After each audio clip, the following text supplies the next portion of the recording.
कंदकोट दरियाए सिंध के बंद को सराख। थाना दुरानी महर के करीब गांव अर्ज मोहम्मद चाचड़ के करीब दरियाए सिंध के बंद को सराख पड़ गया है।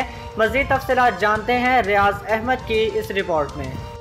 कंदकोट दरियाए सिंध के बंद को सुराख लगने से सैकड़ों एकड़ ज़ेर आबादी करोड़ों रुपयों की फंड मंजूर होने के बाद भी दरियाए सिंध के बंद का नाकिस काम किया गया। मानसून बारिशों के बाद दरियाए सिंध में पानी की सतह बुलंद होने से बंद कमज़ोर पड़ गए। इरिगेशन अमले को बरवक्त इत्तला देने के बाद भी ताल न पहुँच सके। इलाके मक्की ने अपनी मदद आप के तहत सुराख को बंद करने में मसरूफ़ हो गए।